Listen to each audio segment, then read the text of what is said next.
How many in here have taken a BuzzFeed quiz? Maybe it asks you questions about your personality, and towards the end, it's giving you results like you're a Hufflepuff from Hogwarts, or that you're most like Britney Spears. Well, what if I told you that these personality tests are based on real personality tests we use every single day? Would you be even more surprised that these personality tests that people use in the real world should not be trusted? People use these tests to criminalize people, managers use them to hire people, and people also use them for personal gain and to learn more about themselves and to learn more about others. They can do more harm than good when they are relied on too heavily. I've been researching this topic since my junior year of high school, and I've consolidated my findings into 3 main points. I will touch on why tests should be abolished in the legal system. They're useless to managers when hiring potential employees, and they're no good in the pursuit of self-knowledge. The purpose of this speech is not to feel bad for taking them, and to realize that they're unhelpful when we take them seriously. This is because personality tests are a flawed way to gain self-knowledge due to their self-assessing nature. Personality tests should be banned from the legal system. Actual criminals who take personality tests lie to make themselves look better. This can be bad because when they're on the fence of criminalizing people, they can be even more confused when they get the results back. According to the Journal of Forensic Psychiatry and Psychology,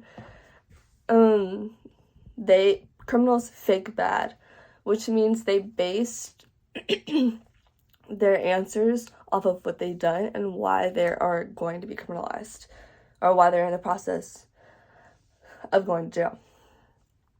They base it off of what they've done and not who they are. And that's what personality tests are. There's some temperaments that are more apt to act in a certain way, but overall personality tests are to say who you are, not what you've done. So in this case, they're useless. Personality tests are not just useless in the legal system, but also in the workspace. The results of these tests are not an adequate representation of if someone's going to do the job or not, or the capabilities they have, or passion for the job.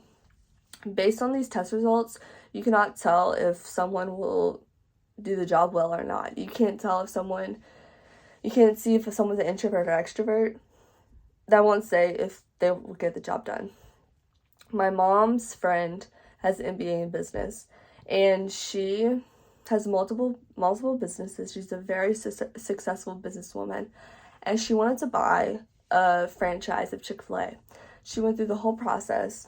She passed everything. She did an interview. She did multiple interviews, and they loved her. So she got the personality test, and she failed. And they based their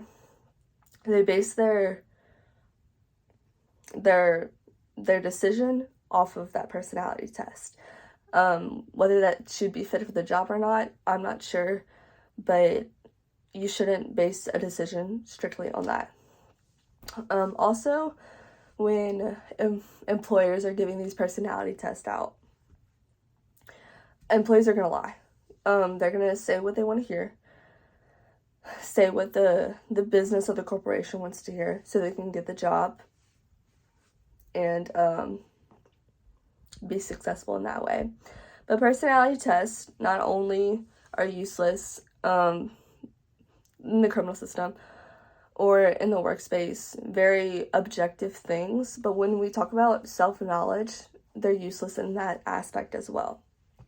And one of the reasons is confirmation bias.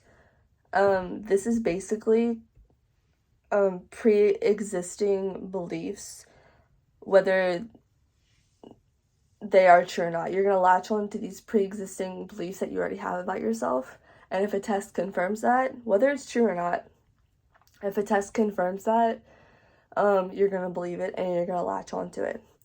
The Psychology, Health, and Well-Being published an experiment, and they used 100 people, 60 people, and they all gave them the same personality test.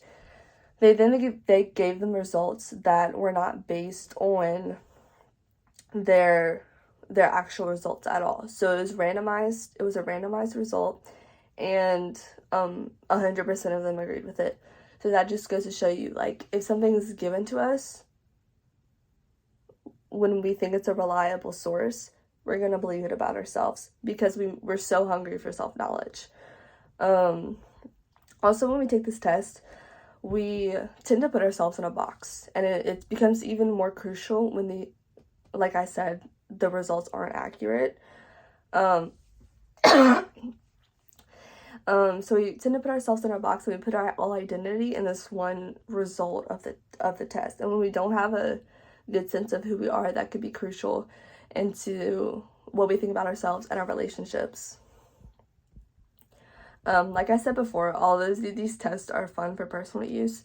They do not tell us anything significant about ourselves. They're not going to tell us anything that we don't already know.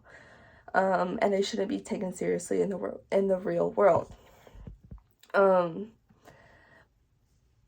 Personality tests can be manipulated, like I said, for like in the criminal system, in the justice system, legal system, sorry, and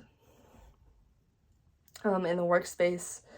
Also for ourselves, we could lie to ourselves multiple times while taking these tests, and they should not be used in the legal system, the workspace, and for heavy personal use. Personality tests can seem harmless, just like BuzzFeed tests, and they're really fun to do, and they're really amusing. And I admit they're like really fun sometimes. But even though they are amusing, we should not take personality tests personally. Thank you.